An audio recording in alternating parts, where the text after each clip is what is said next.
السلام عليكم ورحمة الله وبركاته. أهلا بيكم، معاكم شيكو ستيكو. إن شاء الله النهاردة هنعمل القهوة في الفرنش بريس. طبعا احنا عملنا قبل كده فوم الحليب في الفيديو اللي كان قبل كده. هنزله في صندوق الوصف ازاي نعمل نخفق الحليب هنا في الفرنش بريس ويدينا فوم حلو قوي. هنزله في صندوق الوصف للناس اللي ما شافوهوش عشان يشوفوه تحت. طبعا احنا هيكون معانا القهوة ومعانا المنبه ده هنحتاجه، او اي منبه في التليفون اللي هو عشان نعد الدقايق، وفنجان والفرنش بريس، وكمان هنحتاج ميه مغليه معانا اهي غليناها. ويلا بينا نشوف هنعمل ايه. اول حاجه طبعا هنسخن الفرنش بريس عشان الجو ساقع وكمان هيبقى ده سخن. هنحط فيه شويه ميه سخنين كده. بسم الله الرحمن الرحيم. وهنحركهم كده في الفرنش بريس كلها عشان تبقى تسخن معانا. وبعدين هنكب الميه دي، مش هنحتاجها دلوقتي. اوكي تمام. هنحط معانا معلقتين من القهوه،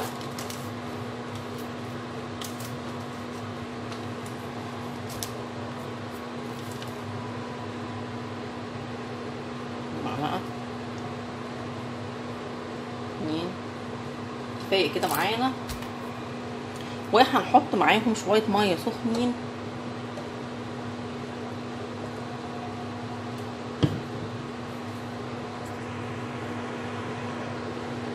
زي ما انتم شايفين كده، وهنسيبهم لمده دقيقه.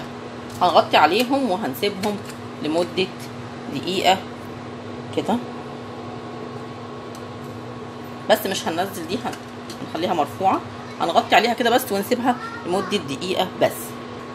وهنظبط هنا لمده دقيقه بالساعه دي، المنبه ده، او بالساعه بتاعتك، او باي ساعه عندك. تمام. ونسيبها.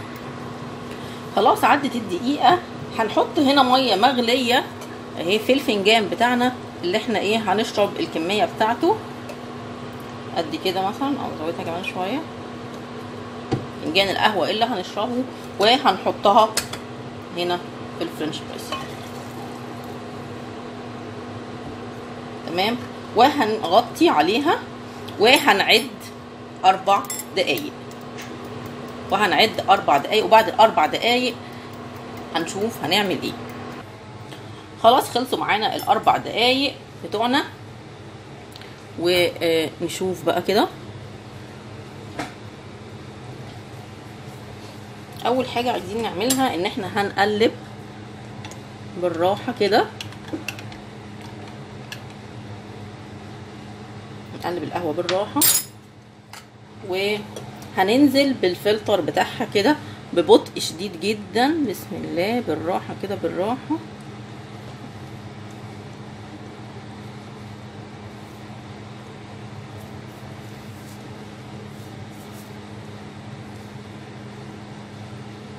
بس كده تمام. خلاص كده معانا. وهننزل بقى هنا في الفنجان. شدك يا مودي. بسم الله، بسم الله الرحمن الرحيم.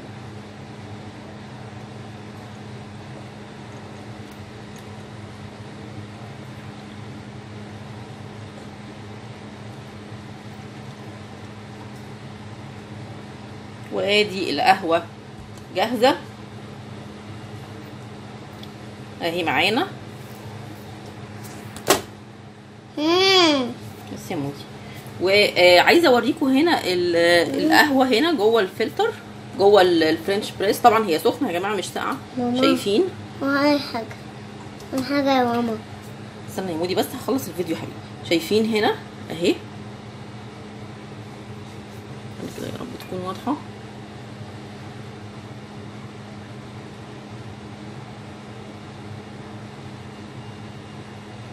هي معاها شويه ميه بس. شايفين اهو التفل اهو بتاع القهوه اهو.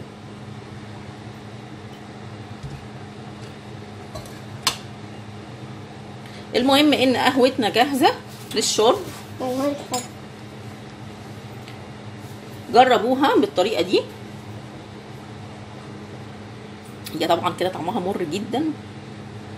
انا ما بشربهاش كده، انا هعملها لاتيه. يعني هاخد نصها كده تقريبا، او ممكن كلها واكمل عليها اخفق الحليب هنا في الفرنش بريس واعملها بقى لاتيه واوريكم الشكل النهائي. بس عايزه اقول لكم على حاجه. انا لاحظت ان شايفين هنا لونها غامق ازاي، شايفين القهوه هنا لونها غامق ازاي. لما بعملها في الموكا بوت بيبقى لونها فاتح. يعني انا عملت نفس القهوه دي، نفس السيجافريدو دي في الموكا بوت، كان لونها فاتح عن كده. مش فاهمه يعني عشان مع البخار وضغط البخار وكده اللون بيتغير.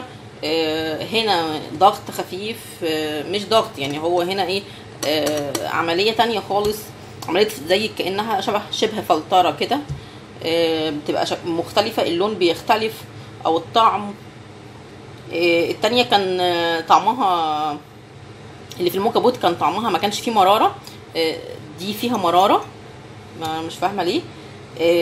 بس هنشوف دلوقتي شكلها وطعمها في اللاتيه هيبقى ايه واحنا عاملينها في الفرنش بريس.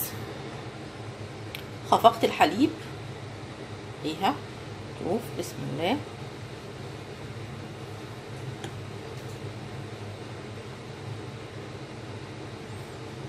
واو جميل.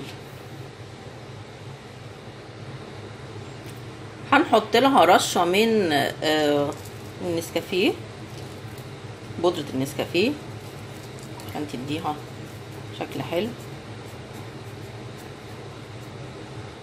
وبألف هنا. انا عايزه احط بقى سكر عليها وعشان ايه ادوقها بقى كده اني بشربها بسكر.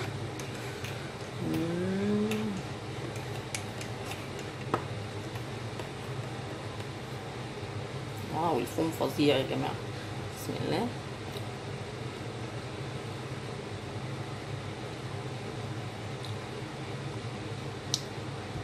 حلوه بس زي ما قلت لكم الطعم هنا قوي. لما اتعملت في الفرنش بريس الطعم قوي اكتر، والمراره ظاهره فيها شويه، او قوه القهوه ظاهره فيها غير الموكا بوت زي ما قلت لكم. ندوق كمان. لا قوه القهوه هنا احلى بكتير لما اتعملت في الفرنش بريس. لما عملتها عن طريق الفرنش بريس هنا طعمها احلى بكتير من الموكا بوت. ودي التجربه الثانيه للقهوه السيجافريدو في الفرنش بريس. زي ما قلت لكم اول واحده عملتها، اول مره عملت القهوه فيها في الموكا بوت، زي ما قلت لكم انها كانت متوسطه مش خفيفه ولا قويه. دلوقتي لما عملتها في الفرنش بريس كان طعم القهوه قوي. جربوها وهتعرفوا الفرق. اللي عنده موكا بوت والفرنش بريس جربوها هتعرفوا الفرق وهتبقى واضحه عندكم. قولوا لي نفس النتيجه طلعت معايا زي ما طلعت معايا هتطلع معاكم ولا ايه الاخبار. اتمنى التجربه دي تكون عجبتكم، وزي ما قلت لكم جربوها وقولوا لي ايه الاخبار. وشكرا ليكم، شكرا لمتابعتكم. يا ريت اللي ما اشتركش في القناه يشترك في القناه.